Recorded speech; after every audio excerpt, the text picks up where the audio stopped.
Hot Mike with Dom Izzo. Really? Really, Dom? No. I like what Dom's doing. Okay. Dom Izzo. Jeez, come on, Dom. What do you think I am, a magician? Yeah, I'm fired up, Dom. What else could I say? Absolutely. It was great to get on the field, and then Dom came up to me, and I'm trying to walk away from me. I just wanted to enjoy myself out there. Hot Mike. Great job.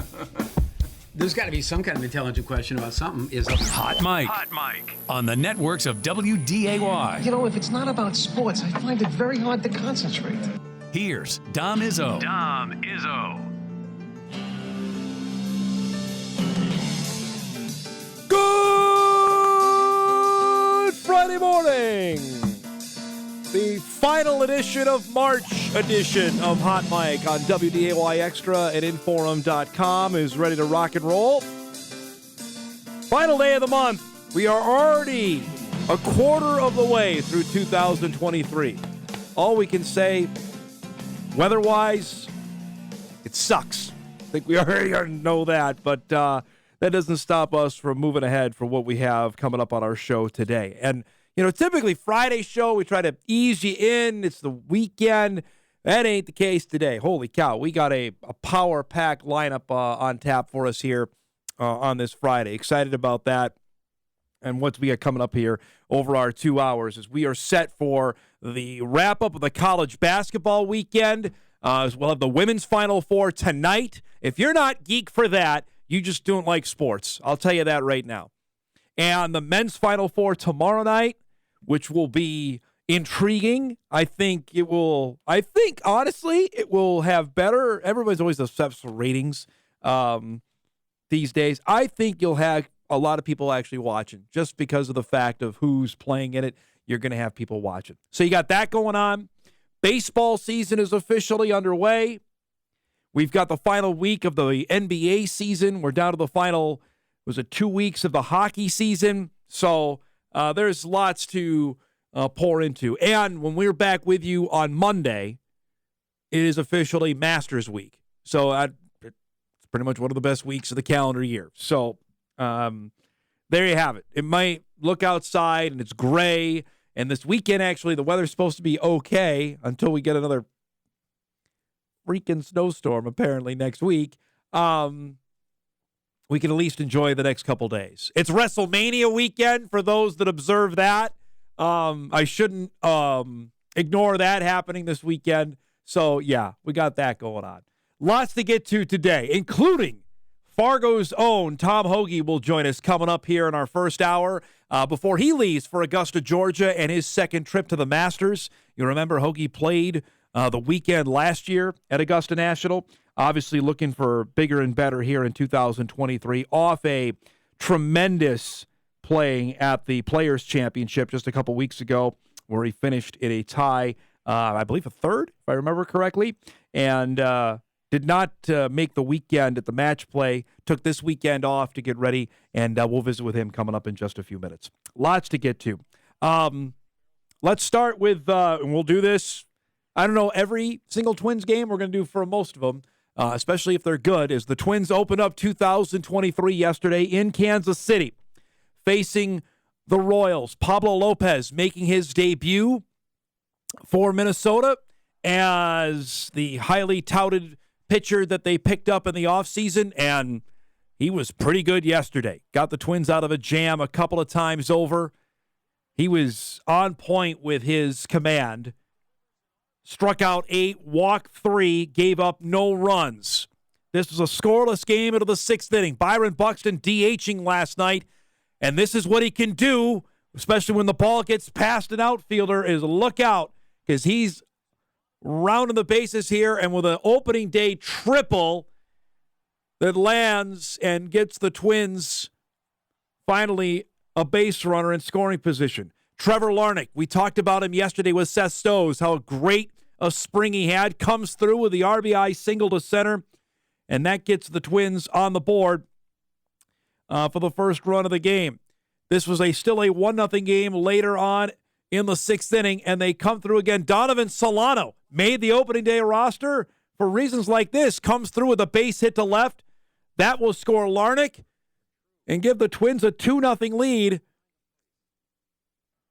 This is the kind of clutch hitting you need. Then they turn over things to Joan Duran, who became the Twins closer here for 2023 for reasons that he can throw the ball incredibly hard and incredibly fast. He'll get it there. In the part that was ironic is he won the game with a nasty slider, and the Twins win on opening day. They beat the Royals 2-0, the final score. They get 10 hits, only get the 2 runs across. Hold Kansas City to just 2 hits yesterday. The bullpen was phenomenal. That was phenomenal, by the way. Caleb Thielbar goes an inning, struck out a guy. Jorge Lopez came in. He's the setup guy now. Remember, Lopez was an all-star closer with the Orioles last season before he was traded to Minnesota. Goes 2/3 inning. Griffin Jacks was good, and Duran came in and got the save. Through 17 pitches, had 10 strikes. You see Buxton with a strong start with a couple of hits on opening day. Larnach had a 2-hits day as well yesterday. This is the kind of day you want. This is the Dom Izzo kind of stat line. 2 hits, 2 strikeouts. I'm exaggerating there on the 2 hits. It would definitely been 4 strikeouts. But be that as it may, the Twins get the opening day win. And most importantly, Lopez was good. He was really good. 5 1/3, 8 strikeouts, 3 walks. We'll get more into that. Dick Bremer will join us on this Friday. Typically, he joins, of course, on Wednesdays with our show being live on Wednesday. He was gracious enough to be flexible with his schedule and join us today to recap opening day. But that's the kind of win you need. That's where you start the season.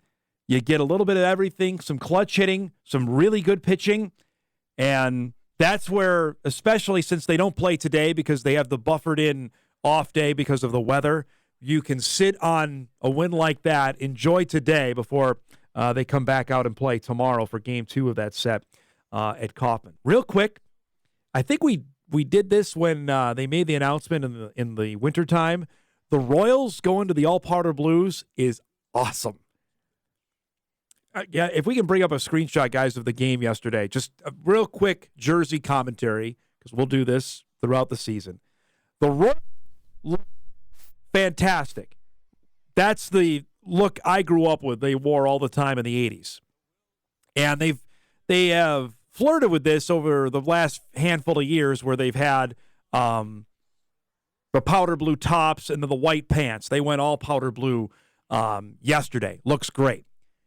The Twins debuted their new road jerseys yesterday with the new hats. I don't know if we can bring it up or not. It's not good. Nothing about it is good. I don't like the jerseys. I said that when they came out around Twins Fest.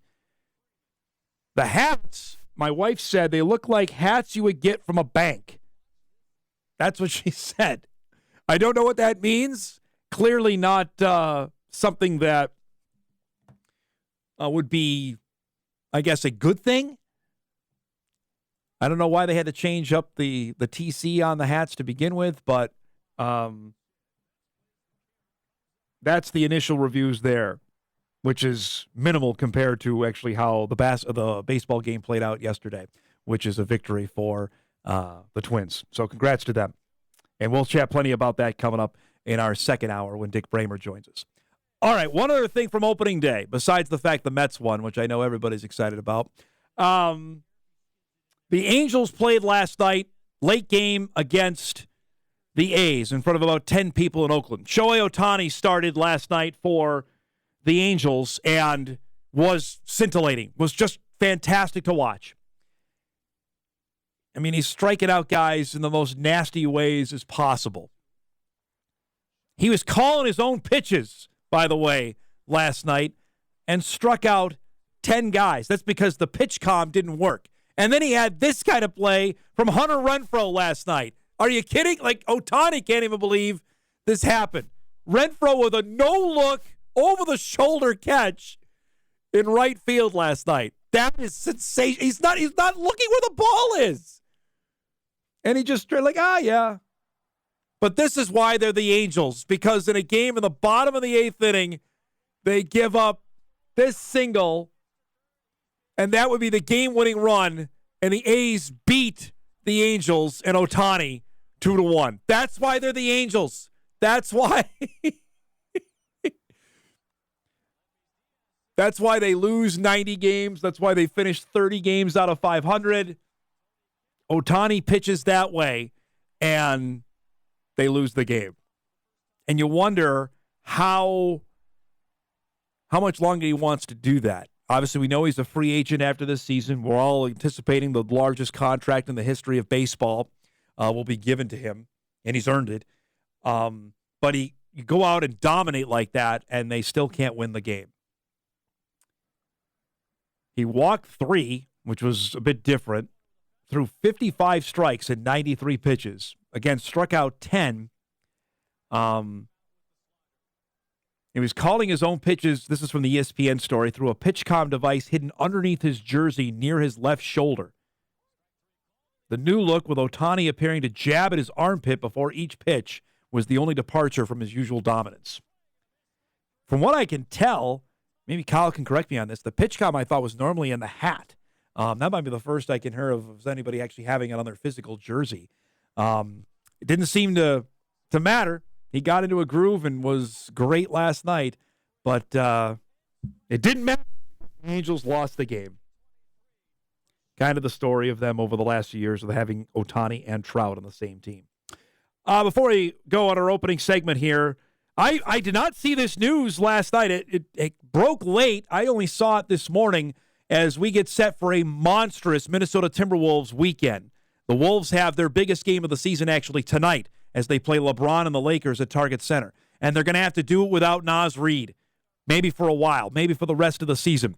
The Wolves, I guess the sourcing from the Star Tribune reporting that Reid broke his left wrist in the game Wednesday night in Phoenix. And if you were watching the game, you know exactly the play I'm talking about as it happened in the fourth quarter. And we have the video of this. As he was driving to the basket on this play, he went down, you can see, in a heap. And the crazy part is he stayed in and shot his free throws after this. But the Athletic reporting this, along with the Star Tribune, that he broke his left wrist on that play and is set to miss a significant amount of time. It's unclear, according to the Strib, how long Reid will be out or if he may be able to rejoin the Wolves should they make a run in the Western Conference playoffs. This is devastating news because Naz has been amazing, especially over the last month prior to Cat coming back in the midst of his best season as an NBA player. He's averaging a career-best 11.5 points, 5 rebounds over the last 8 games. This is the part I was talking about, averaging 18 points a game. Signed with the Wolves in the summer of 2019. Steady improvement throughout his time with Minnesota. And now they're going to have to go it alone here without him. Again, the Wolves still just they've only had their full team for 2 games this entire season, it seems like. And they're going to have to go without Naz now for certainly the rest of the regular season. And you have to imagine, I know the NBA likes to stretch out its postseason, especially that first round, which seems like it takes 2.5 weeks to play the first round, but they're going to have to go without him. And you look at what they have left. Tonight it's the Lakers. Then the Blazers come in on Sunday. Then it's the Nets on Tuesday, the Spurs, and the Pelicans to wrap up the regular season. And as we sit here today, waking up this morning, the Pelicans won again last night. So now the Wolves have fallen down to the 8th spot in the Western Conference standings because New Orleans got the victory and they have the tiebreaker. By the way, as I just mentioned, who do the Wolves play to end the season? They have the Pelicans at Target Center. So, again, somebody asked me, is it safe to say the Wolves are in the playoffs? I wouldn't go that far. But the way that Dallas is playing, where they've lost 4 in a row and have fallen out of the top 10, they're at 11th right now. I don't know if anything is safe to say. All I'll say is this. Tonight's game is the biggest game of the season because the Lakers are coming, folks. They've won 6 of 10. LeBron is back. I mean, it's going to be hopping at Target Center tonight. You win this one, you give yourself a little bit of breathing room. Again, you do not want to be in the play-in. The Wolves were in this last year. Remember, crazy game. They beat the Clippers and assured themselves the 7th spot. But just listening to a couple NBA shows yesterday. I don't know what you say about the top 3 teams in the NBA on the Western Conference here. Denver doesn't have much of a playoff resume. The Grizzlies are a mess right now. Sacramento hasn't been to the playoffs in 2006. All 3 of those seeds are susceptible to me because the Suns now have Kevin Durant. The Clippers have Kawhi Leonard. The Warriors are the Warriors, and crazy enough, if Andrew Wiggins comes back, they could be just like they were last year and won the whole thing. The Pelicans still don't have Zion. The Wolves are going to have to do this without Nas, but Cat's back.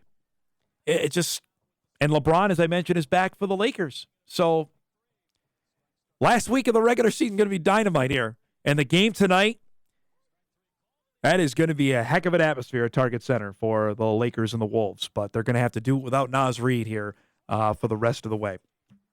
We have a packed show coming up for you here on this Friday. There's no easing into the weekend here on Hot Mic. In just a few minutes, MSUM women's basketball head coach Karla Nelson will join us. As one of the Dragons' chief rivals, the University of Minnesota Duluth, will play for the Division II Women's Basketball Championship tomorrow on national television. I'm not sure how Karla feels about that. We'll get her thoughts on that. And, of course, the electric Women's Final Four that is set to tip off tonight. At 9:35, the pride of Fargo, Tom Hoge, will join us as he gets set to leave for Augusta National and the Masters, looking again for to play all 4 rounds at Augusta and get himself into the conversation. He's done this now. At the last few majors, he has played really, really well. PGA Championship last May was really good.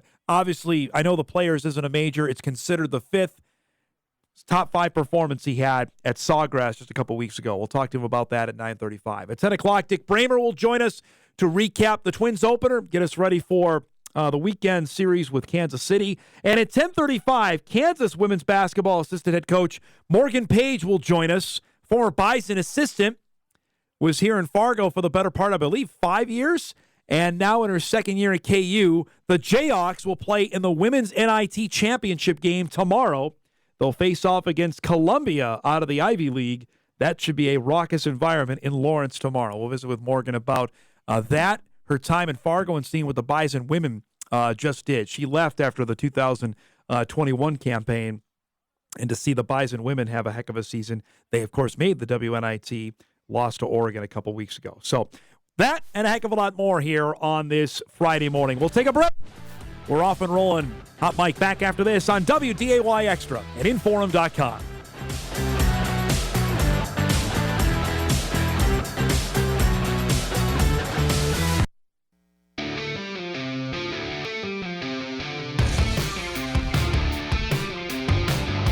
Welcome back, everybody. Busy Friday morning of Hot Mic is ready to rock and roll.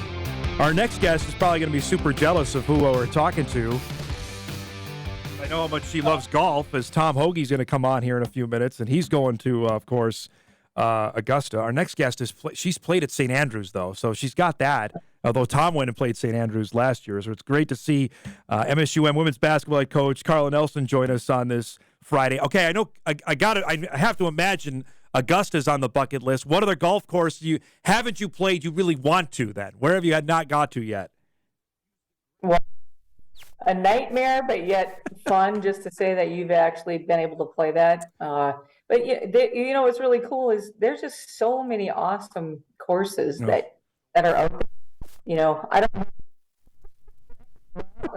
I should really get introduced to Tom, because he could definitely help us. I'll hook you up there. Okay.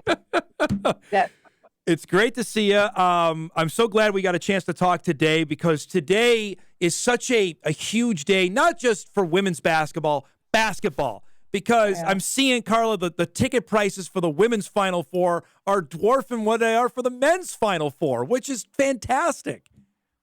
Well, it is.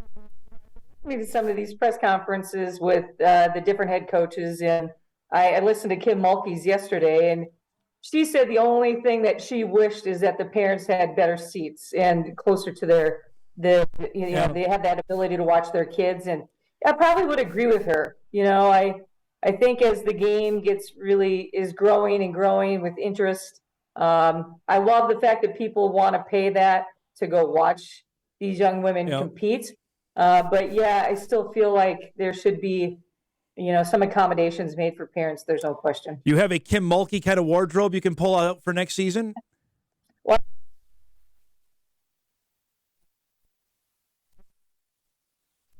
first of all,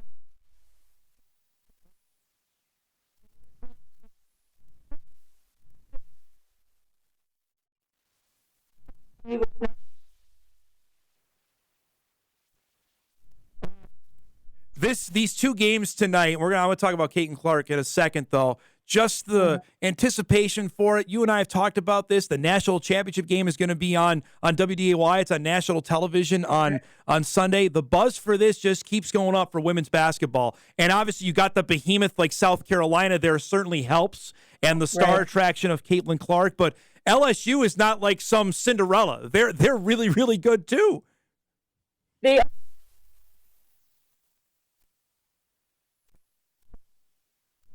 interested, but Reese is really good for LSU. Yeah. But the Virginia Tech, or is it Virginia Tech? Yep. It's Virginia. Yep, Virginia Tech. Yep. Yeah, Virginia Tech. The Amore kid, Georgia. Yeah. Oh my gosh. Really good. Nobody has really gotten to see her play unless you're. She is fantastic and just fun to watch. So. I think the cool thing is you're getting some of the, you get Caitlin Clark with Iowa, but that Virginia Tech story I think is pretty cool. People know who Kim Mulkey is, but just to be able to play, it's fantastic. Yeah. And then, of course, Caitlin Clark is, what can be said about. Cool thing I think with the whole story is, yes, it's Caitlin Clark, but Lisa Bluter, who's been at it a long time, finally has gotten on the big stage. And I've gotten to talk to Lisa a couple times because we've exhibitioned Iowa. Yeah. Just really cool. Just a really cool one. They do well. How big a deal? I've said for the last couple of weeks, and I've been on the Caitlin Clark bandwagon here for about a year and a half, but she's the best player, man or woman, college basketball right now. How big a deal is this in basketball, Karla, in your circle of what she's done and what potential could happen here tonight? Well, I think what happens is, kids are watching her, and it doesn't matter if you're a girl or a boy. I mean, they sit there and wait for her to come out and sign autographs for 45 minutes. And, to Caitlin's credit, I mean, she does those things. She does the little things which add up to the big things. And that's what really grows the game. Yeah. I'm not saying that women in the past didn't do that, but they didn't have that visibility or as much. But, she has a big responsibility on her shoulders. And, she's she's very, when she does something that's not probably the smartest on the floor, you can see her reaction like, come on, Caitlin, think about this. But, there's right now, I think she's handled it well. And I think she's really, and not just her, there's a lot of other women that are continuing to get out there and grow the game. And I think it's fantastic. I think you make a great point, though. It seems like she's got the weight of women's basketball on her shoulders, and she doesn't really. It's not bothering her one iota. And the best part that she talks and backs it up. I love that. I'm okay. I don't know, as a coach, you may not like that, but I love that part about it. Well, I always say if you're going to talk it, you better walk it. And right. I think the thing that would have really been fun is to see a healthy Paige Becker too. Yep. At Absolutely. some point. And I mean, she'll be back, and she'll be hopefully good as new. But when I've watched state tournaments and from different state tournaments, and just the in a lot of that is to the these women right now in college basketball. It's to their credit and the visibility. So it's like yourself, Dom, getting it out there for young girls and little boys to see that. Wow, look at how cool this is, and look at how good they are. But the thing is, you really got to tell the story of how hard they work to get there. And, to their credit, they continue to work and promote the game, which I love, and are very personable people. Yep. And you think the biggest thing to me is don't become too big where the importance of the game kind of becomes secondary. It's, because we all have the game. And both, by the way, from the Midwest as well. Should make sure that is out there too. Yeah.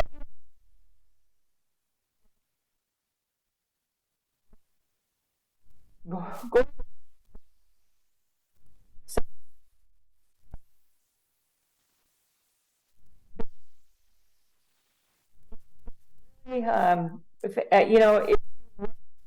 Basketball and girls basketball, and you've advocated for it for many years, and you've really worked hard for Title IX. It's wonderful to see these rewards. It's high times right now. I got to ask before I let you go. It's a big day for your league tomorrow with the Division II championship. The Northern Sun being represented with Minnesota Duluth there. Mandy Pearson's team has just been fierce. I know you guys gave a heck of a game here in Moorhead. Yeah. How big a deal is this, Karla, to see Mandy's team playing for the whole thing tomorrow? Oh, it's huge.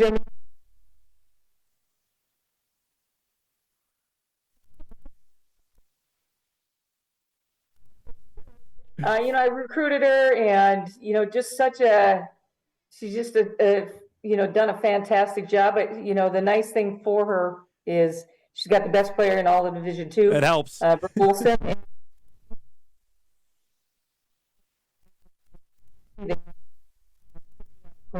That's the word now, is connectivity. So they have that, and it speaks volumes for our league. The NSIC is very competitive. We have some of the best basketball in Division II, and we want Duluth to win the game. And they're going up against a very good opponent in Ashland, and it's going to be a battle. It's going to be a battle of the boards, and the big time players have to show up in big time games. So I'm praying Brooke shows up. Have you ever scheduled those guys, Ashland? Have you ever found their way in the schedule? Because they're normally always good, right? No, they are. Drury's good. Okay. Grand Valley State. We haven't, and I don't know why, because we've actually tried to play a really good. Yes. Next year we have a really tough non-conference schedule. I just dread that.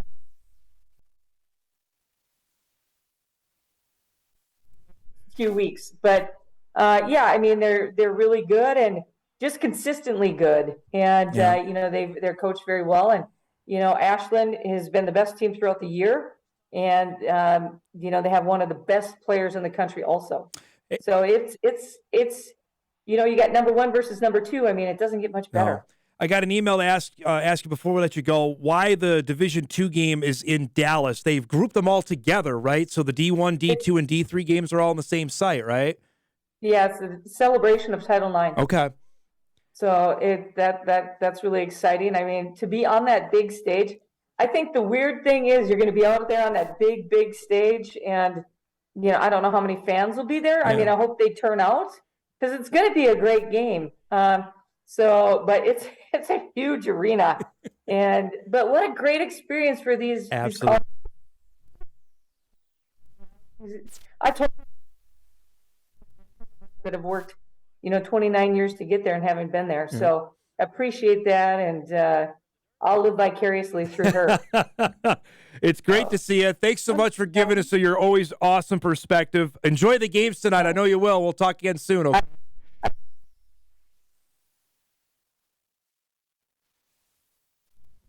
Of course, Duluth will play Ashland coming up tomorrow, 2:30 on the CBS Sports Network. We'll take a break. We come back. Fargo's own Tom Hoge will join us to give us the lowdown on heading back to the Masters for the second straight year. Hot Mike on a Friday morning. Back after this on WDAY Extra and Inforum.com.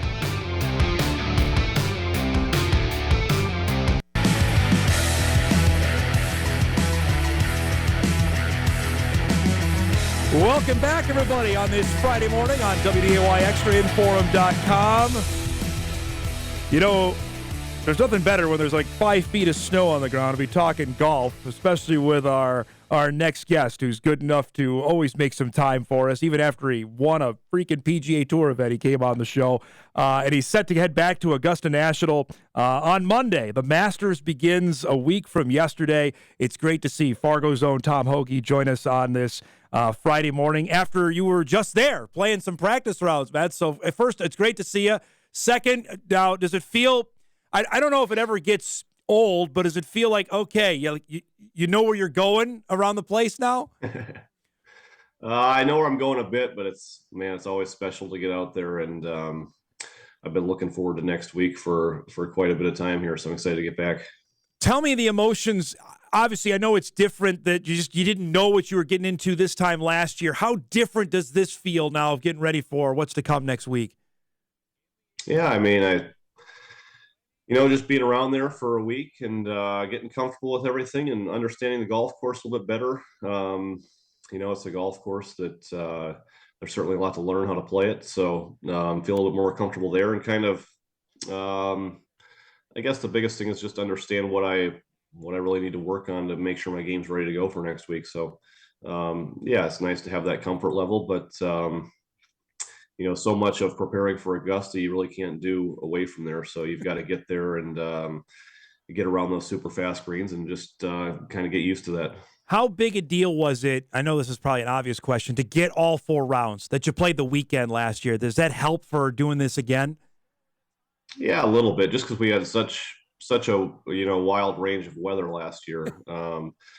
Cold, warm, wind. We saw just about everything. So that all helps just getting to experience the golf course, a little bit different conditions. And, looking at the weather forecast again, there's wind directions about every way possible. So certainly need some of that. Was there one thing outside of actual playing in the tournament that not maybe surprised you or you enjoyed more than you anticipated when you went down there last year? I wouldn't say I have a good answer for that. I was pretty much put my head down and focus on the golf for the week. And I'm sure my family enjoyed it a lot more and they could give you a better answer on that.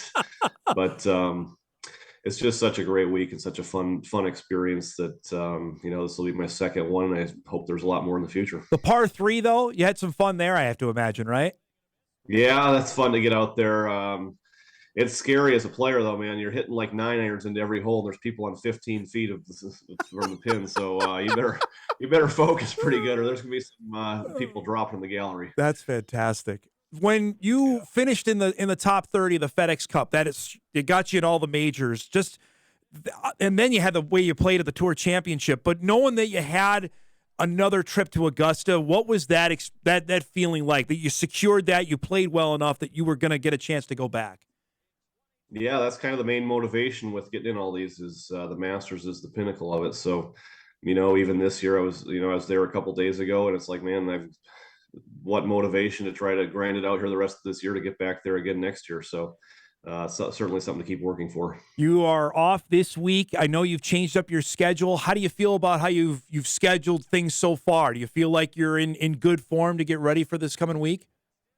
Yeah, I really like where things were at. And, I thought about playing this week after I lost a few matches in the match play last week, but felt it was better to be rested going into Augusta here. And, it's such a grind that week that you certainly don't want to be tired heading in there. So I like where things are at. And now it's just, kind of managing expectations and everything that comes with the Masters and kind of more the mental side of things. Here's the crazy part, though. You know this, I'm for telling people at home, you shot really well last weekend. You played really well. It's just match play is just kind of wild like that, isn't it? Yeah, it's really tough. It's no different than the NCAA tournament in basketball that's going on right now, that the matchups really matter right off the bat as far as who's going to advance. And it was tough. So, I played really well, and I was frustrated every day walking off the golf course because I lost. So it's just a weird space to be. But, you just got to move on and kind of accept what it is. For this trip now, is it the same amount of family? Do you have different people that are coming that didn't get a chance to go last year? How's that working out? Do you know that's going to be coming down this week? Yeah, it's pretty similar in size just because we're kind of restricted to what Augusta will give us for tickets. It's always tough, but a few different people coming. My brother's coming this year for the first time. So yeah, it changed out a little bit, but it's always fun for everybody to get down there and experience it together. How much, I think I may have asked you this, but after going down, knowing it seemed like to me, especially where the weather was last year, the entire state was watching you. Did you get a sense of that a huge swath of the upper Midwest was cheering you on last year when you were there?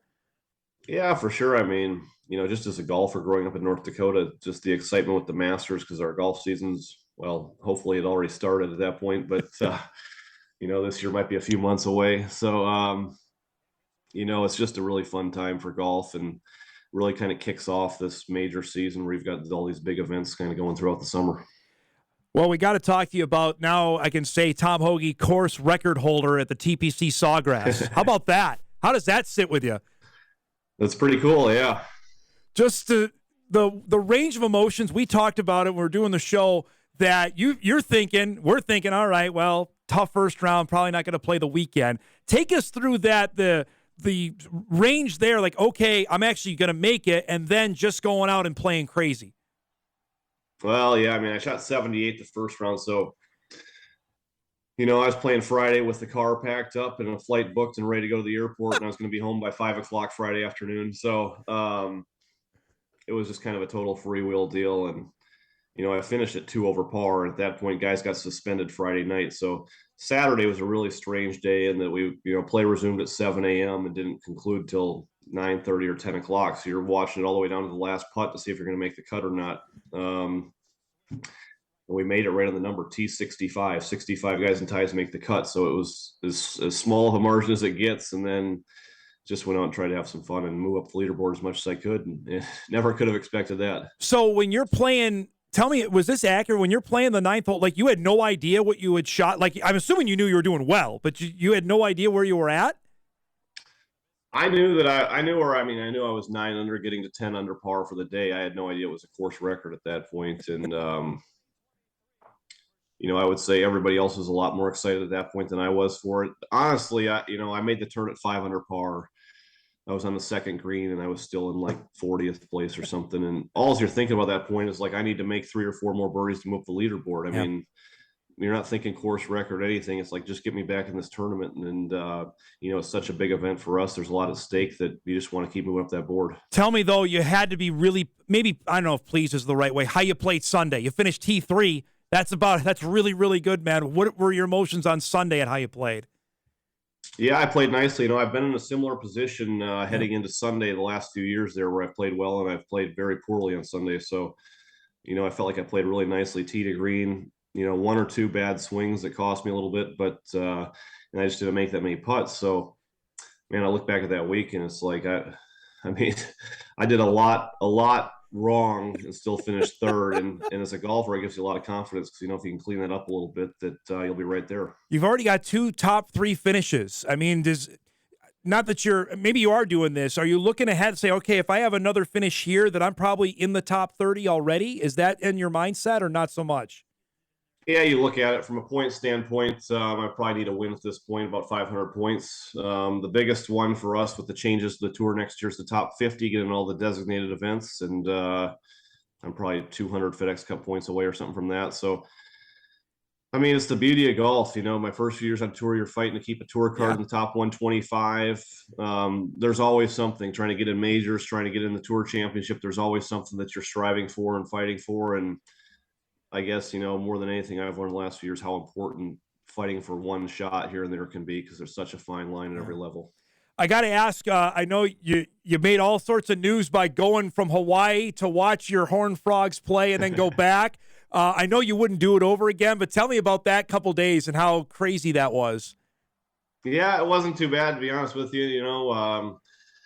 I guess it probably helped that I played really well on Sunday, leaving Maui to finish third there as well. So I was in a little bit better mood, but it was a red eye back and it wasn't too bad. And it was worth it. I wish we would have played a little bit better, but it was well worth it. It was fun to be there and see such a big stage in TCU, and never know if that'll happen again. Well, I was going to ask you that just to see. I don't know if you saw guys you went to school with, but just the amount of fans there. That was just. I know Georgia brings its own, but you guys were well represented in LA that night.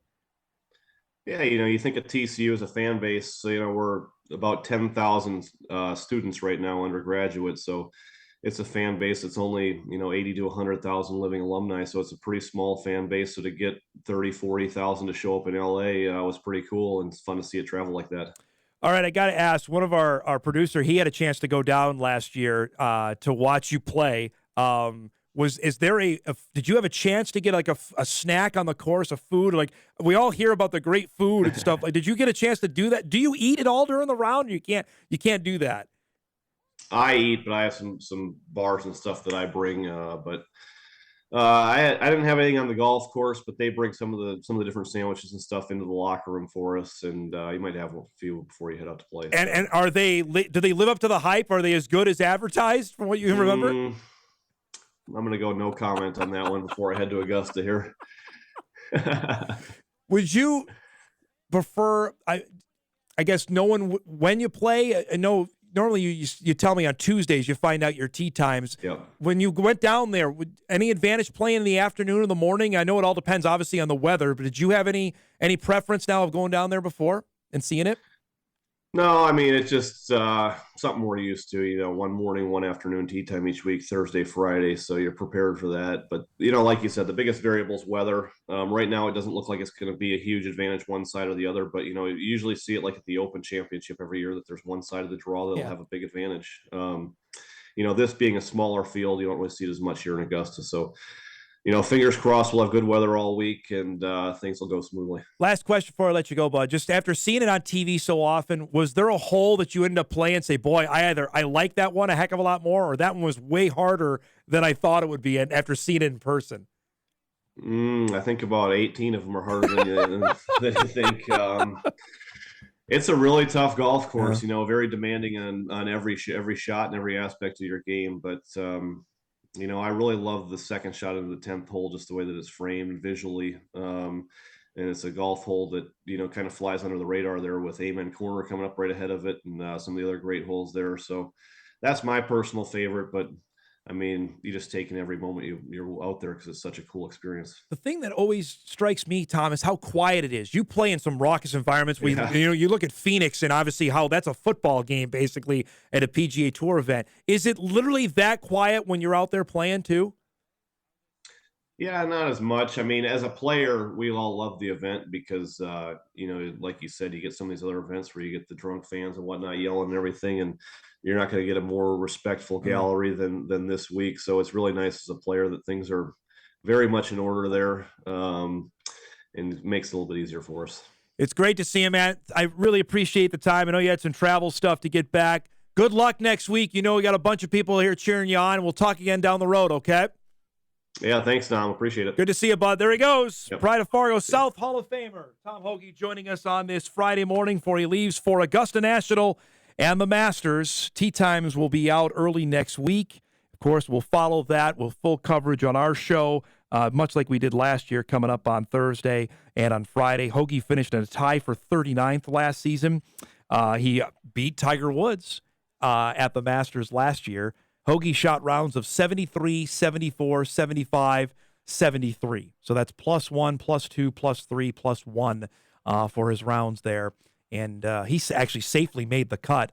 I know he wants to do better than that. You heard that in his voice of wanting to obviously play the weekend, but get into those last few groups. And you look at how he's played just on this season on the tour. T12, 4th, 9th, 13th. Won an event, that QBE shootout he won. 3rd, 41st, 32nd, 48th, missed a cut, 14th, and then 3rd. So, again, with 1 year under your belt, he's got to feel like he's in a better position than he was last year. Not necessarily going in blind because you get a couple of chances to go down and practice like he did, as he was mentioning to us earlier this week. But be fun to watch, and especially, with the way the weather is here, and it's not going to be much better next week. There's going to be a ton of people cheering him on and watching what happens down in Augusta next Thursday and Friday. Thanks to him for coming on. He's always great and gracious with his time. We'll take a break, wrap up Hour 1. Dick Bremer coming up when we start Hour 2 on this Powerhouse Friday show. Back after this on Hot Mic on WDAY Extra at Inforum.com.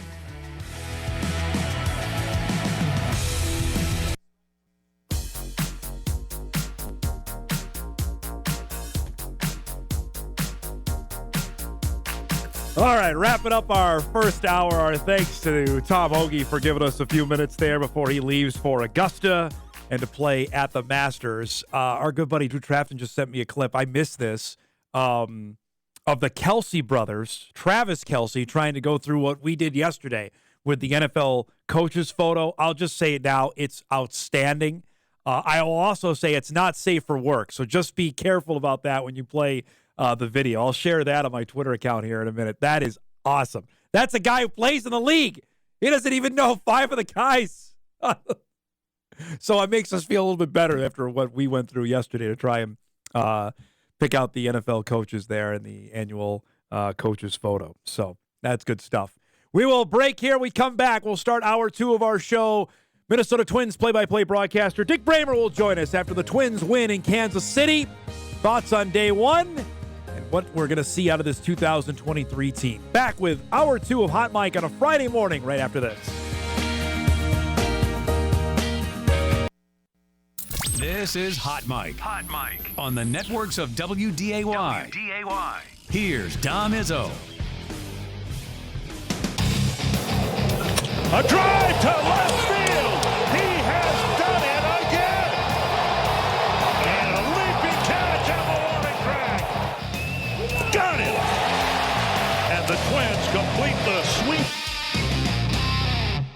How about that? A fancy new intro for Dick Bremer, who normally joins us on Wednesday. He was flexible enough to make sure he joins us on Friday, which is even better because the Twins played an actual baseball game yesterday in Kansas City as they beat the Royals. Now he's got the day off. I'm not sure what the weather is like in Kansas City. I know it's a heck of a lot better than Fargo Moorhead, and he joins us here to wrap up March. Great to see you.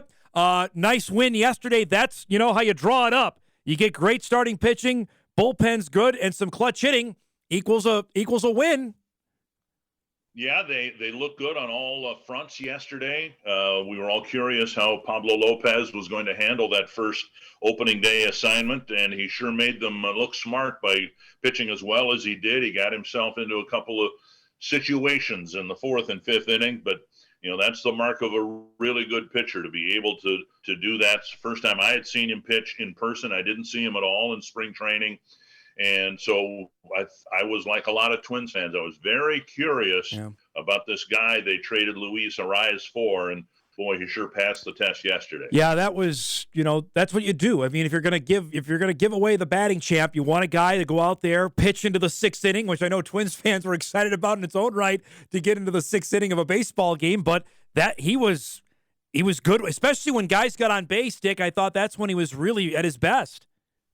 Yeah, he had 1, 2, 3 innings in the first 2, and then, as we said, ran into some trouble in the 4th and the 5th inning, and ultimately that's what, his 1-loss record, his ERA, all of that will be determined by how he fares in situations like that. As good a pitcher as you might be, you're going to find yourself, as Zach Greinke did in the first inning. That game could have blown up in his face, but he found a way to get through the first inning, and that's what the good ones do. What'd you make? Is that what you had, just being there for the last few days of spring training, anticipated what we'd see yesterday? Well, in talking with Joey Gallo a little bit, he hit a lot of leadoff for the Twins in spring training, but even he said he thought it was just to give him more at-bats, and that's, I think, how it will play out. I don't think anybody really wants a high strikeout guy hitting in the leadoff spot, and Gallo's always been that. It was interesting, though, because got there plenty early, as I always do on opening day, and I talked with Derek Falvey, and he talked about the lineup, and he said, we got back-to-back lefties, and if he did, my phrase, not his, if they take the bait and bring in a lefty to face our 2 lefties hitting in a row, we'll go ahead and make a change as early as the 6th inning. And wouldn't you know it, that's exactly how it played out. Yep. They brought in a lefty to face Gallo, and forgive me, whoever was hitting behind him, Nick Gordon, I believe. And so they went to Farmer and Solano, got a walk and a pinch hit, RBI single. And that goes to what I think we've talked about, or we talked about last week. The big difference, I think, between this team and the one we saw last year is the depth, the flexibility. They feel quite comfortable making these moves now, because if something were to happen, if Correa twists a knee or gets hit by a pitch, has to come out, those guys can go play on the left side of the infield as well. They're already in the game, but it's a wonderful blessing for Rocco Baldelli to have the bench players, as is almost always the case now, playing more than one position. Not that I think you've read the media guide from top to bottom, but I know there's some Twins fans who have no idea who Donovan Solano is. Can you give us a little bit of background on him? And obviously came through with a big hit yesterday. Right. Hit the ball with the barrel of the bat, which is what we all tried to do. He seems to do it better than most. Got a big RBI base hit yesterday. He's a veteran. He's been around quite a while. He's a depth piece. I don't know how many starts he's going to make. I think we're scheduled to face a left-hander when we get to Miami, and we might see a lot of these guys, Farmer included, instead of a lefty-heavy lineup that we saw yesterday.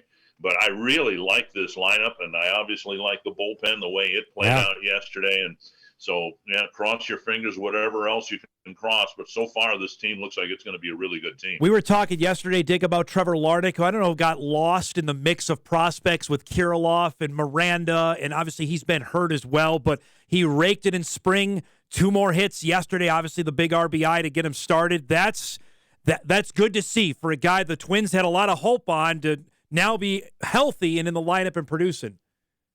And I always get fired up for opening day, but it is an absolute joy to be around players who have their name announced on opening day for the first time, and that's where Trevor Larnach was. He's been with the Twins. Last year was kind of a lost season. He had a pulled groin, and that led to a pulled abdominal muscle, and then he popped something in his wrist, and he was so excited on Wednesday at the workout. Couldn't wait to get the season started on Thursday, and then he shows up in the clubhouse, and he's not only in the lineup, but he's hitting cleanup and got the first RBI of the season for the Twins. Only the second ever shutout on opening day. I would have lost that trivia question if anybody would ask me. The other one was 2019. I didn't even remember this one. Jose Barrios and Taylor Rogers 2-hitter against Cleveland. You've called so many games. I don't know. Does you remember that from a couple? That's only 4 years ago. Yeah. Just 4 years ago. I don't remember the shutout out of a team that hit 307 home runs. I don't know if any of us are going to remember the shutouts, but just a great way to get the season started. And we've been conditioned. At least I've been conditioned to believe, look, we left the bases loaded 3 times. Yeah. There's no way we're going to win this game. But the bullpen was so good yesterday, and we got an off day today. And since you asked, partly cloudy, temps in the 70s here in Kansas City. I wish we were playing today. Yeah. But this bullpen, I think, is going to be really, really good. And we will see the starting 5, including Lopez and Gray and Ryan, all of them. I think we're going to see them regularly pitch into, if not through the 6th inning and beyond. 2 hours and 32 minutes. That's what I know Major League Baseball is going to sing about that.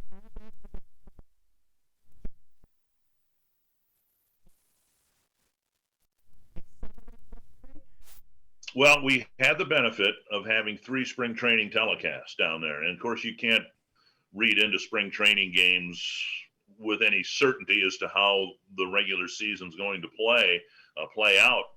But, the thing that strikes me, and if you were watching any of the spring training games or any of your viewers, listeners were watching or listening to the game yesterday, it's amazing to me, how simple it is. Yeah. How simple the fix was, right? Just get rid of the dead time. We had 54 outs yesterday. There were plenty of hits, just a couple of runs, walks. We had fielding plays. There isn't anything that we missed yesterday that is important to the game. Yeah. And, God bless them that it took them maybe too long to do it, but this is a wonderful remedy. If, the old saying, if it ain't broke, don't fix it. Well, it was broke. The games were running too long, and look what they've done. Now, if you want to come down to a game from the Red River Valley and you want to pick out a 1:00 Sunday game or whatever, well, you'll get home in time, for before the sun goes down. It's the savings will be significant. And I think maybe we discussed this last week. If it's 25 minutes per game, if that's what it is, well, then you multiply that times 162 games and divide it by 60 minutes per hour, and it's 67 hours that we will save, and we won't miss a thing. Yeah. From the people you've been around the game forever, and I'm not trying to make you feel old here, but just baseball is we cling to everything. I love the game, and change is something everybody resists, but it seems almost universal that everybody has been now on board with this after the games have been played. And it seemed like, Dick, when we were talking about all the changes, like, banning the shift and the bases and all that, we were against it. And then once we've seen it enacted, has it to you, has it seemed like a 180 that people have come around to the other side? Baseball, for most of my career and for 100 years before that, has been so resistant to change. If you want to say that the game was stagnant, I'm not going to disagree with you, right? They introduced the designated hitter in 1973, and that was considered to be a major rule change, and it was. But then it took them until last year to adopt the same, rule in the National League. That's how resistant baseball has been to change. And now it was the 3-batter minimum a couple of years ago, and now all the changes, and we're all trying to get, no pun intended, brought up to speed here with these changes, with the different nuances of the rule changes and how it's going to play out. But I think it's just been wonderful, and I don't know who to pat on the back for it. I tend to want to think Theo Epstein has been the brainchild of this, who works for Major League Baseball now, a very intelligent man. And if he gets the credit for this, along with the administration in Major League Baseball, well, it is a completely different game. It's an infinitely more watchable game, either in person or on television or listenable on the radio. It's just been wonderful. I'm interested, when you saw the opening day roster, were there any surprises on that made the trip to Kansas City, or you think this, from your observations of spring training and then being there, this was the group that Rocco Baldelli, Derek Falvey wanted to take with him to start the season? Well, the way it played out in spring training, yes. We knew as soon as I got down there that Polanco probably wasn't going to be on the active roster, and neither was Kirilloff. So they weren't surprises. But, the hope was during the offseason that Polanco's knee would be better and Kirilloff would rehab the wrist and he'd be ready to go too. And again, that speaks to the depth of this roster. They're coming back. They're going to be playing sometime in April, the way it looks. And then what are you going to do? You still only have 26 guys. Polanco's going to play. If Kirilloff is healthy, and he'll spend some time, as I'm guessing Polanco will, he'll be spending some time in St. Paul or Fort Myers, wherever he can get some at-bats in and all that. But then you're going to need to make room for them. As they say, these things take care of themselves. There will be injuries between now and then. But they got a couple of really good players that weren't on the active roster. As you, I could hear it in your voice as the broadcast started yesterday. I don't know if it's a little extra juice of like, all right, it's opening day, but tell me, with the nerves there, or just, what, this is number 40 like we talked about last week? What were the exact emotions about yesterday getting on the air? I'm just so excited. I really am for opening day. Not really nerves, just eagerness, not anxiety, but an eagerness to get things going. And I think it's true across the industry. I don't think there's anything unique about how I feel on opening day. But I will suggest to you that if you live in the upper Midwest in the wintertime, opening day of a baseball season has even more significance, because we know there's snow on the ground. There's more coming, I guess, right? Yes. But it's just Fort Myers is great too, but those games don't count. Yesterday counted. And just the notion that, okay, we've made it through winter, and now the boys of summer are playing. We get to Target Field next week. It might not feel like summer. It's supposed to be in the upper 30s. But it's just the significance, I think, in the region of a baseball season starting, and I share that along with the fans. I'm sure baseball, Major League Baseball watches or listens to our show all the time, but I was impressed with the schedule that the Rays were home, the Rangers were home, Cardinals, the teams that have domes or have weather conducive hosted games yesterday. That, to me, Kansas City being one of them, that way to go. That they were on target with that one. And I agree with you, but you know what? The game that was in more jeopardy than any other game played yesterday in Major League Baseball was the game in San Diego.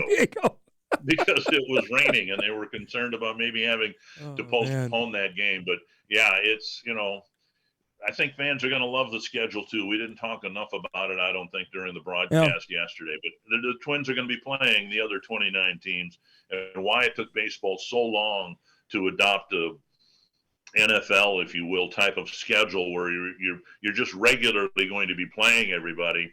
It's just wonderful. I can't wait to go to Miami, and we'll get the chance to reconnect with Luis Ariz and all that. It's I think fans are really going to enjoy that too. I want to hit on that right before we go to break here, because you mentioned this, and now for fans that are used to, well, the Twins are going to go to Kansas City 3 times, Detroit, Cleveland. That's not going to be the case. There's only 2 trips now, right, for each of the division opponents. Right, and the schedule will have the divisional opponents. You'll face them. What did I say yesterday? 13 times, I think, instead of 19 times. So, and that's fine too, right? I mean, I've done everything there is to do in Cleveland. Okay, I don't need to spend any more time there. But again, if it mixes in, the Phillies coming to town, and if Bryce Harper's playing, and fans can say, I saw Bryce Harper play, back when I was a kid or whatever. It's just wonderful. It's a great marketing tool. And we know with satellite TV, satellite radio, and all that, fans aren't as localized as they used to be. There are Twins fans in Miami, right? They'll have the opportunity to come see their team play next week against the Marlins. So it's just another feature. We've had so many changes, thrown at us as baseball people just in the last few years, but I can't think of one that didn't need to happen and isn't going to be good for the fans. I got a feeling there's probably going to be more Twins fans in Miami than Marlins fans next week when the Twins are there. Let's take a break. We come back. We'll get Dick's thoughts on how he looks at the American League Central for 2023, how that's going to stack up as the Twins are off today before they play the next 2 games with the Royals on Saturday and Sunday. Back on Hot Mic here on WDAY Extra, Inforum.com. Back right after this.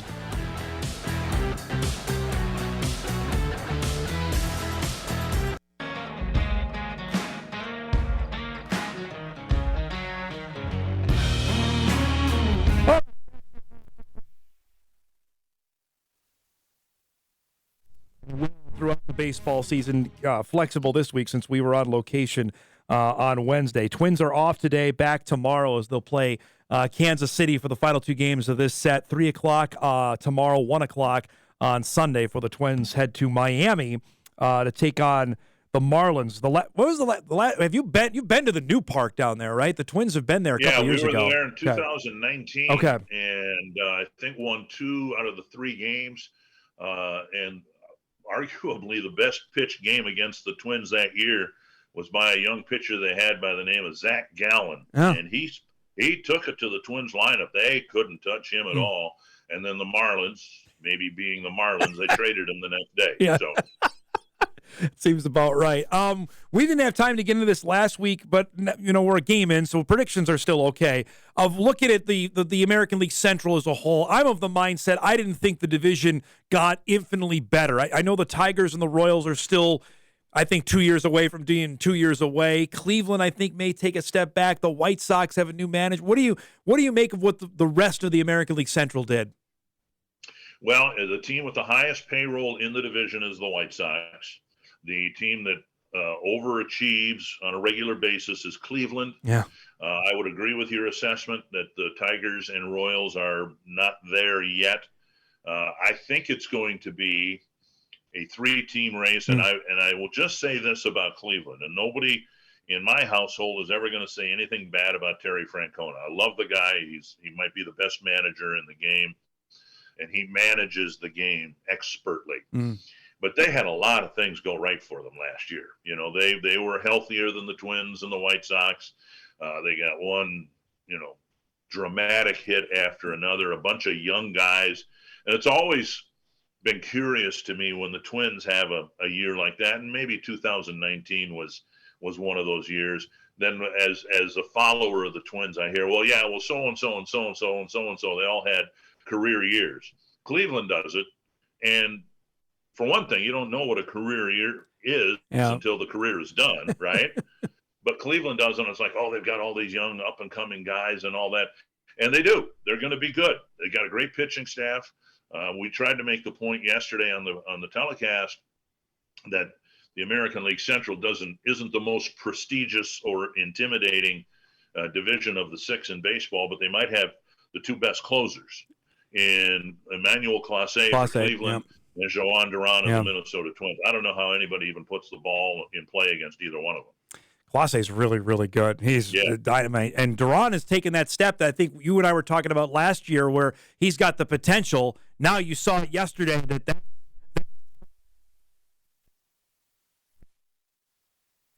year. And the strikeout to end the game yesterday was a perfect example. You have to, as a hitter, so I've been told, you have to gear up to 103, right? You got to be ready to swing the bat early. And then when you do that, you end up having so many check swings on a breaking ball. You know, he threw a curve to end the game that was in the dirt, and the hitter had no chance because the pitch was coming in over the inside corner. You're thinking fastball, I got to turn on it. And then by the time you recognize the spin, it's not a fastball, it's too late. And Clase does that for Cleveland. And I'm pretty bullish on our guy as well. He's really, really good. We showed the highlights off the top of the show.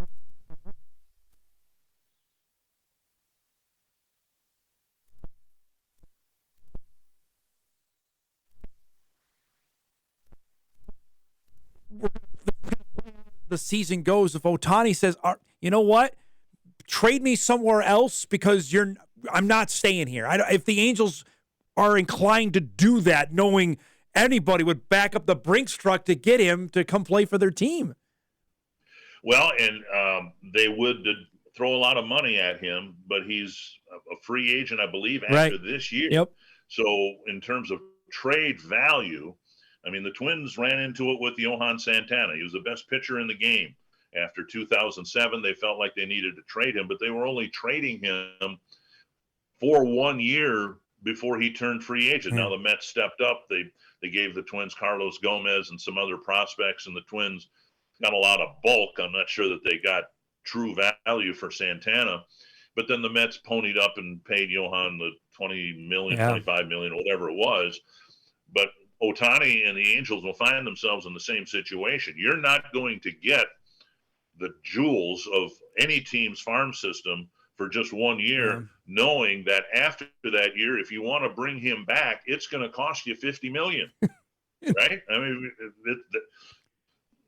that's what it's going to cost. $50 million, I would guess, a year times 6, 7. Easy, yeah. Who's going to be able to do that? Yeah. There's only about 4 or 5 teams that will be able to do that, honestly. I think Judge got 40, right? Correct. And Judge can't pitch. No. So, you've got a unicorn in Ohtani, and somebody, it's going to have to be a big market, is going to have to pay him $50 million a year, I would think. This is the last day of March. I'll ask you, how big a month of March was it for baseball to have the World Baseball Classic play out the way it did, the changes the game has had? This is about as good a month I can remember for baseball in a long, long time.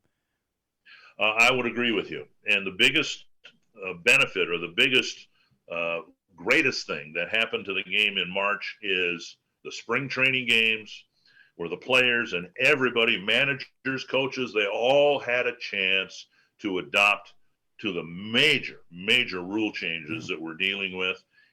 And the end result will be less violations. We'll have, what is it, like 1 a game is what it was, or just over 1 a game toward the end of spring training.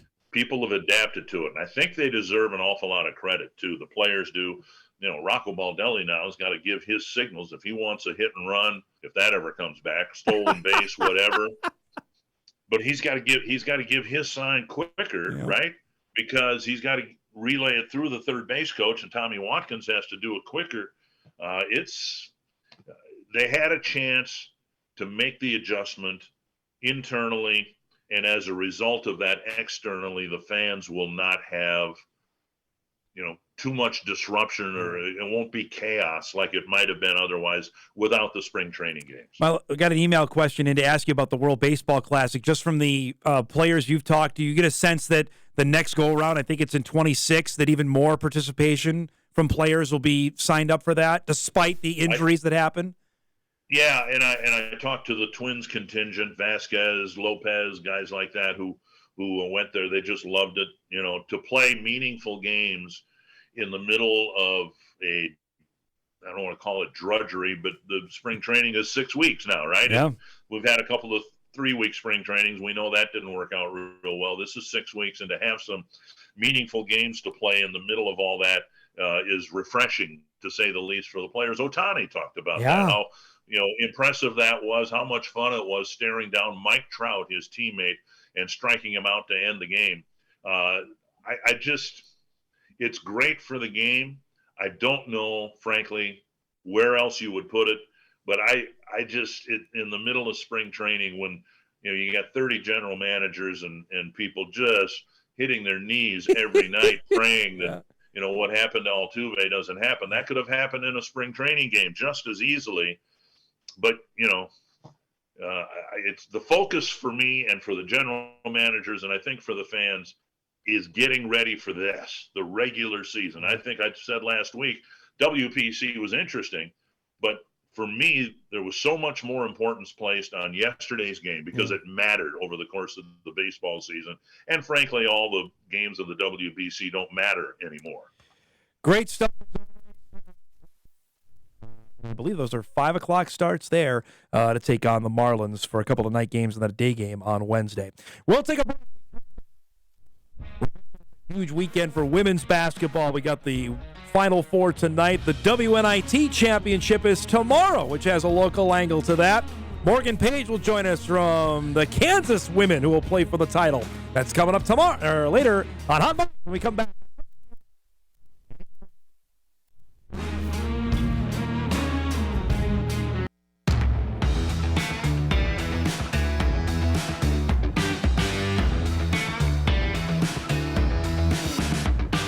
Welcome back, everybody. Friday morning, big show rolls on here on WDAY Extra, Inforum.com. Our thanks to Dick Bremer for joining us. We mentioned Twins and the Royals. Off today. They do that because of weather. If they rained out yesterday, they've got the buffer. They can play opening day today, but they didn't need it, and they'll take the day off. There's rare they happen in Major League Baseball, and they will play tomorrow for Game 2 of that set. Also tomorrow, we mentioned it's a huge basketball weekend. We got the women's Final Four tonight in Dallas. The WNIT Championship is tomorrow afternoon. And for the second year in a row, we've got a local connection. Obviously, last year was South Dakota State winning the whole thing in Brookings. This year, Kansas will play against Columbia in Lawrence tomorrow for the WNIT Championship. The Jayhawks, of course, that's where Jory Collins used to coach before he came to North Dakota State. It's like they traded coaches when Jory took the job here. One of his assistants in Morgan Paige, who was assisting up here for 5 years, now in her second year at KU, and she's good enough to join us here. We're figuring out it was Friday. She and I were both figuring out what day they played, and she's good enough to join us this morning. It's great to see you. Congratulations. We were talking off air. It's the last day of March, and you're still playing basketball. That's got to be you're having a good year if that's the case. Yeah, play this late, but sometimes it's not always a realistic thought, and you're usually like in postseason, and you're doing wrap-up meetings and getting ready for the next season. And ours is just being drawn out.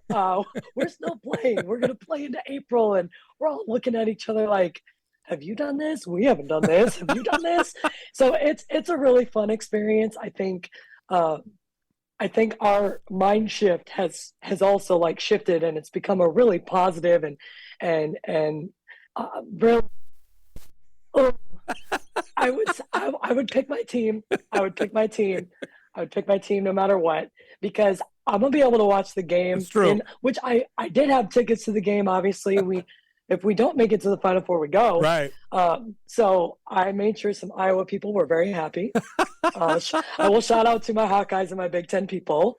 But I can watch the game. I'll have a blast watching it. But it's a very unique opportunity to play for a championship. Anytime you can play for one, it's something you have to take and relish and really embrace. So we've been pretty locked in on our end. Well, look at it. I watched a little bit of the game on Wednesday against Washington. The crowd has been great. You've had a chance to host these games. What has that been like to get this much experience and then having the environments you've had over the last 2 weeks? Yeah. Momentum as the football season ended, obviously, with the Chiefs being a big deal.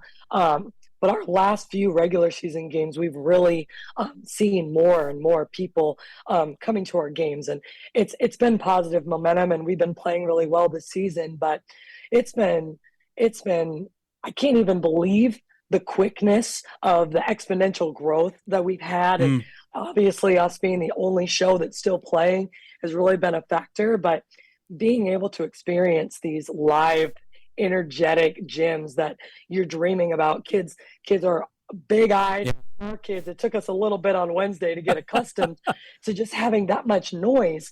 And Allen Fieldhouse is one of the most historic places to play, and it's hard to play in, and it's loud, and it doesn't take a lot to get loud. So we've been really fortunate, and obviously that's a thanks to our athletics department and our administration really supporting women's basketball. But this team is special, and we've really earned that, and it's been great to see the fans get behind us as well. Now, I was visiting with Jory before the bracket came out. Were you thinking that you were getting a chance to play the Bison? Was that it? But you thought that with the way regionality works, you guys may play NDSU?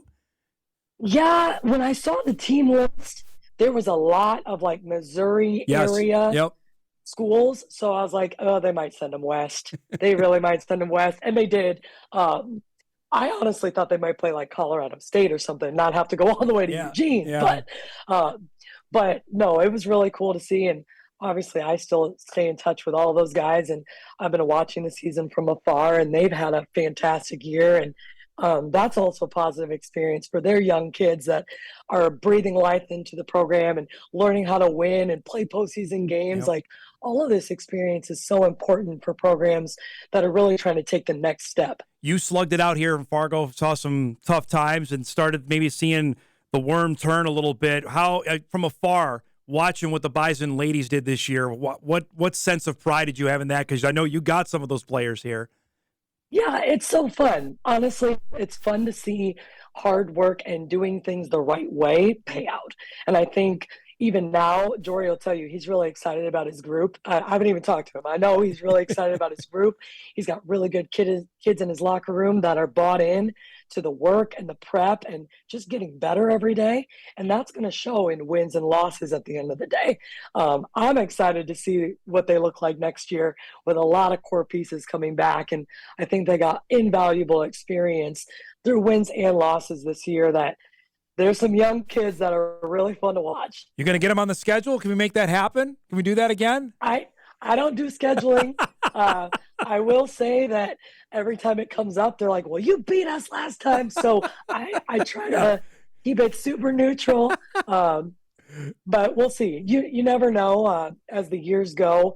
I know a big thing about postseason is like net and conference ratings and being able to schedule a competitive schedule, even with mid-majors that are going to do well in their leagues. That's important going into postseason play. So I think NDSU will be also sought out as they continue to grow to play these bigger games because of their ability to be really good in their conference. You play Columbia tomorrow, 4:30. It's on national TV on CBS Sports Network. What do you know? Their Ivy League team. What do you know about this team you're playing tomorrow? Well, I would say that they have a similar chip as we do. They won their conference in regular season and then had a little bit of a slip up during the Ivy League, and that left them out of the NCAA tournament. And really, it's a senior-led group.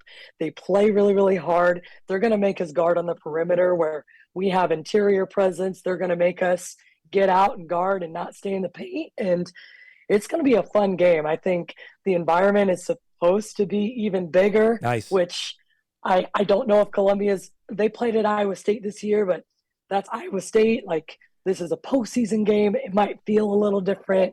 But we're really excited about the matchup, and I know they're feisty, so they're going to give us a run for their money when they walk into the door tomorrow. Morgan, I know that how close the game is to you. To see, we're talking earlier in the show about that the women's Final Four tickets are dwarfing with the men. The ratings have been crazy. I always dispute that people say you can't watch women's basketball has never been better than it is right now. How big a deal is tonight to have the superstar playing against the superstar team. How big a night is it for women's basketball?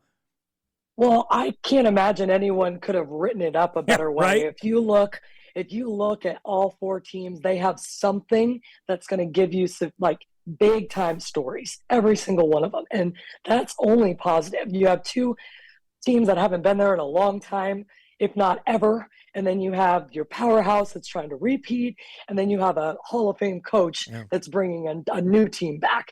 There's something for everyone, and the styles of play are going to clash.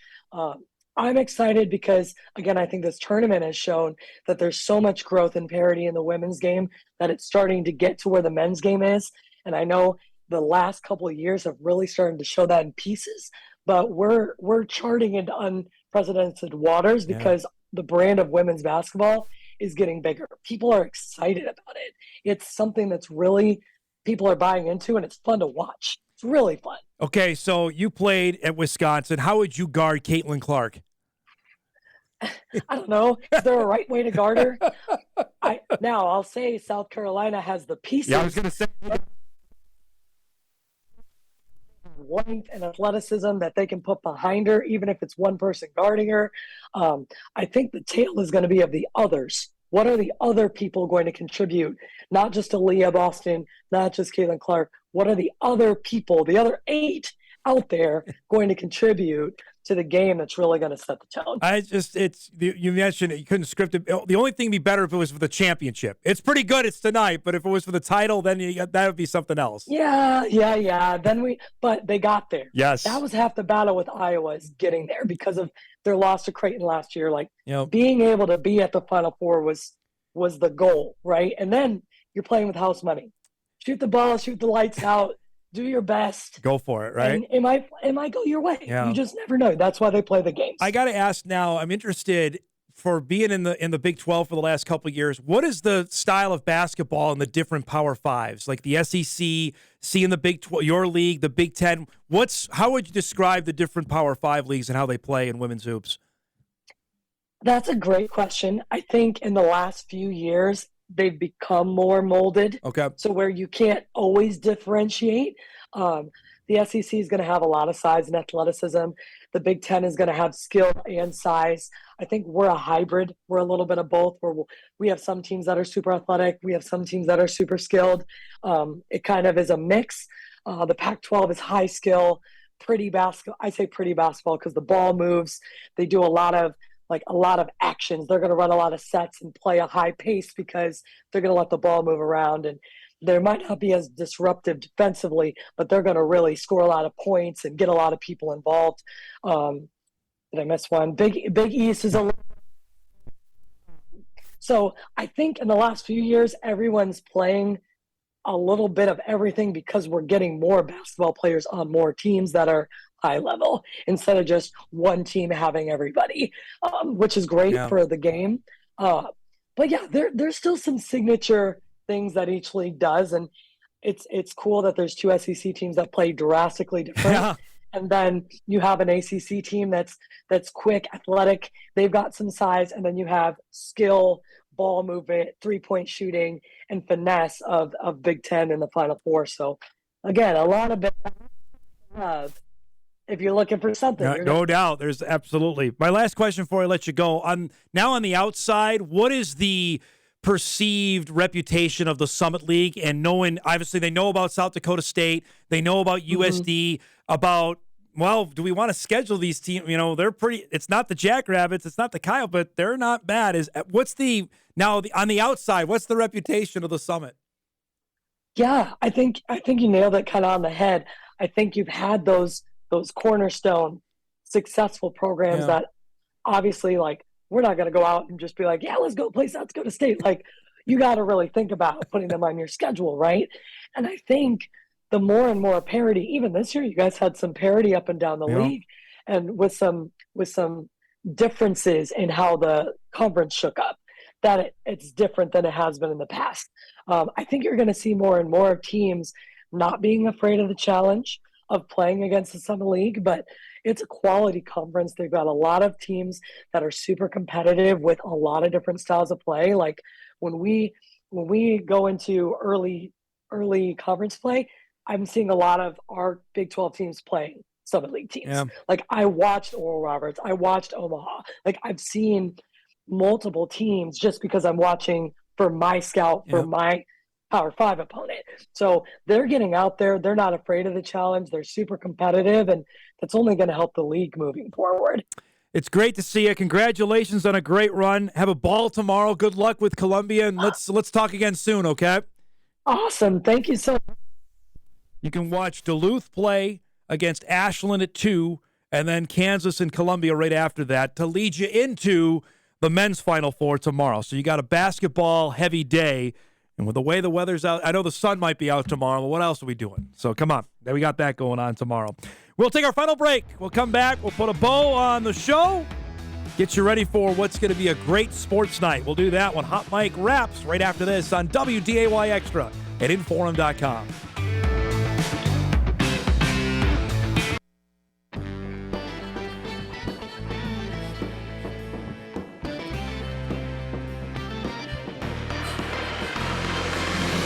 Wrapping up our show here on this Friday. This was come out yesterday, was the official measurements for Hunter Lipke on Pro Day. Two things will stand out to you on this. His vertical was 36.5 inches. We heard that when we were up there on Wednesday. And then the official 40 time, we had heard was 4.56, came in at 4.57. I believe his draft status was certainly helped there. We didn't see him catch any passes. Obviously, he's still kind of restricted to that and didn't do the bench press, obviously, from the shoulder surgery. The tape is out there. I think we are now, I would anticipate early day 3. Day 3 means that's the 4th round of the draft. I think you're going to see that change from projection-wise, where he's now at the end of the 6th round, that he's going to be higher than that. Kyle Emanuel only tells me it only takes one. It's going to happen, I think, sooner than later. South Dakota State is holding its pro day today, which obviously everyone will have their eyes on Tucker Kraft, the standout tight end for the Jackrabbits, and what he does. We're imagining that Cody Mauch and Tucker Kraft are going to be the first couple guys from the FCS ranks drafted in the draft, which now I can say is later this month. I'm officially turned the calendar to April. That's coming up here around the bend. Real quick before we go, got to show this from last night. Fargo's Tyler Clevin made his NHL debut for the Ottawa Senators. Actually played a ton of hockey. Played 17 and a half minutes in the game and got an assist on this goal. On a Claude Giroux goal there for the Senators. They kept the puck for him. What a day. Wearing number 43 for the Fargo kid. The Senators won the game in overtime. What a day for him. As we mentioned, played 17 and a half minutes. Had a +1. He had a heck of a game, played a heck of a lot more, and I'm hopeful we're going to have his dad on the show next week to remark about what that was like last night in Ottawa to watch his son play in his first NHL game. That's pretty cool stuff. Congratulations to the Clevin family on that experience last night. Let's get you ready for what to watch before we get out of here on this Friday morning. We mentioned it all day. Huge game for the Wolves tonight. LeBron in town, the Lakers and the Timberwolves. Minnesota starts the day in 8th place in the Western Conference standings. The Lakers are right on their heels. 7 o'clock tonight, Bally Sports North going to be a crazy environment at Target Center for that one tonight. The women's Final Four tonight in Dallas begins with LSU and Virginia Tech. 6 o'clock on ESPN for game number 1. Followed by Iowa, South Carolina. Caitlin Clark against the defending national champs who are unbeaten. 8 o'clock on ESPN. We got to go. Thanks to Karla Nelson, Tom Hoge, Dick Bremer, Morgan Paige. If you missed any of our program, you can podcast it later today at Inforum.com. Have a great weekend, everybody. Enjoy all the sports. We'll be back on Monday in April to recap it on Hot Mike on WDAY Extra and Inforum.com.